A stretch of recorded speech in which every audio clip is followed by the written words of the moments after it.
Hello! This episode of Girl Likes Beer podcast is brought to you by Barley Wine, a super cool beer store located in the center of Copenhagen, Denmark. Barley Wine has a selection of more than 500 beers from around the world. So if you're planning a trip to Copenhagen, be sure to check it out. The owner and beer enthusiast Jan Felipe will help you find the right beer just for you. Enjoy!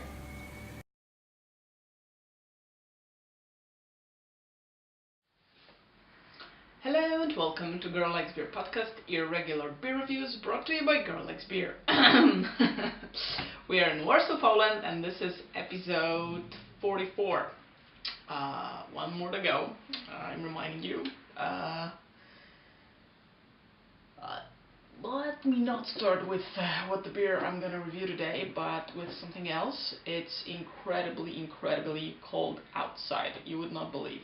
It's like minus 20 or even more, and the temperature that you actually feel is below minus 25. So it's pretty cold. I'm talking Celsius, of course. Not sure how it goes in Fahrenheit, but probably it's a bigger number than there. Okay. The beer that I have today is the one I brought from Copenhagen. However, it's not a Danish beer, as I promised. Though in the previous episode, they were the last ones. The beer that I have is a gift from a barley wine store owner Jan Felipe that was so kind to give me this beer so I could try a barley wine beer. Let's be clear here, his store is called Barley Wine and the beer is also Barley Wine. Now, what kind of beer is a barley wine beer? Well, barley wine is a beer style of strong ale that originated in England, and I think the first beer to be called that was a Buzz number 1, something like that, in 1900. And now, what is a barley wine? Why is it called wine, not beer? Well, a typical barley wine beer is around 8 to 12% in alcohol. Mine here is 10.2, which makes it almost a wine. However, since it's not made out of fruits, and actually from grain, therefore it is called beer. I suppose this is sort of a sake dispute between some people, whether it's more a beer beverage or a wine beverage. Not a vodka, confused by many with vodka. So, Samuel Smith Strong Golden Barley Wine Beer. Samuel Smith's is a brewery in Tadcaster, North Yorkshire in England, or is it Yorkshire? I like the Shire part because it's like in the Lord of the Rings, so I have to read it like that. It was established in 1758, so a pretty old brewery, although not the oldest from the beers that I had on the show. So I think there's not much more to add, but to open the beer. So,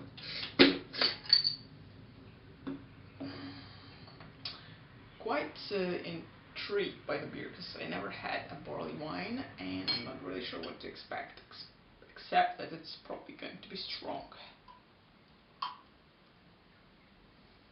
Yes, I can smell it already here. So, the color is very nice. It's the dark orange type, even maybe light brownish or something. I've read that barley wines tend to be dark, but I was expecting a little bit darker color here, to be honest. The head, as you've seen, was not a very big one and just vanished right away. So let me smell this little one. Okay, so I get a very strong malt on the nose, with like rose petals or something like that.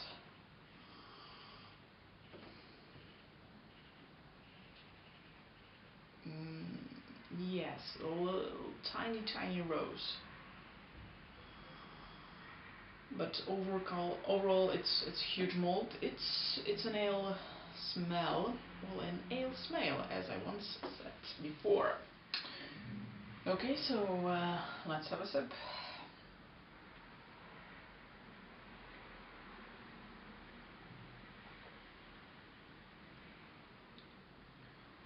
Wow. Mm. Okay. Aha. It is a very bitter beer, and if you've heard me say that before on many occasions, that a beer I find bitter. Those beers, all previous them, all previously, they were sweet. Actually, I do realize my mistake right now. This one is actually a bitter beer. I, I, I don't know if can tell you anything more than the fact that it's really, really bitter. I'm gonna have one more go.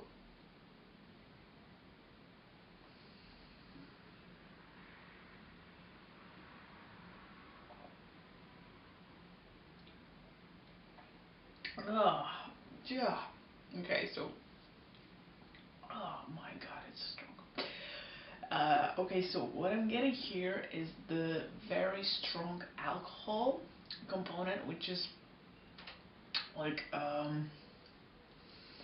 it's really getting toward the wine. It's definitely not the bitter beer mildness, even for the like strong beers that I had on the Colleagues Here podcast. Like I know Duvel was pretty strong, and some others, but here you actually feel the alcohol breaking through the malt. You know what I mean?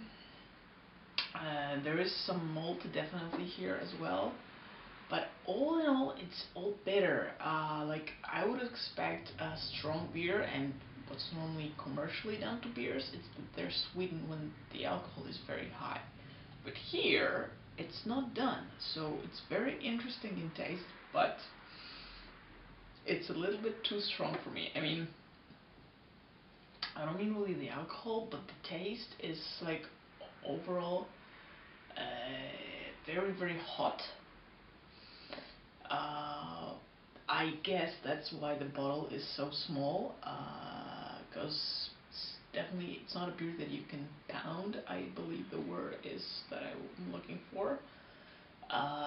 It's more of a porter type beer, and what I mean by that is when you have wine, you can basically just have a glass after glass with no problem on the taste.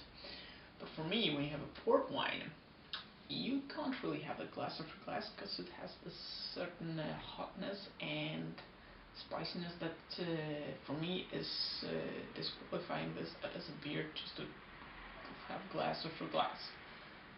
This is this sort of thing for me as it goes for beer. I think it's a little bit too overwhelming on a start. I'm kind of lost here of how I should rate it because basically my ratings are done on the basis of whether I'd like the beer enough to have it again.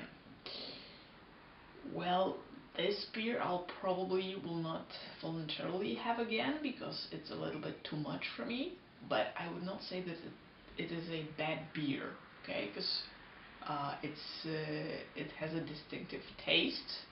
It's just not for everyone, I think. Therefore, I will give it a 3, sort of the mid ranking here. So I'm undecided. But I would still like to try some other barley wines if I have a chance. Hopefully, I will. Just to see the comparison, because just rating this beer after one, it doesn't seem fair. Because like on lager side, I've had hundreds different types of lager. I mean, different brands of lager beer. Here, it's not the case. So that's where I stand here. Anywho, that's it for this episode. Only one more to go with some interesting beers, because I already know what I'll be tasting then. Follow me on Twitter, follow me on Facebook. Have a beer, save the economy. Bye, cheers.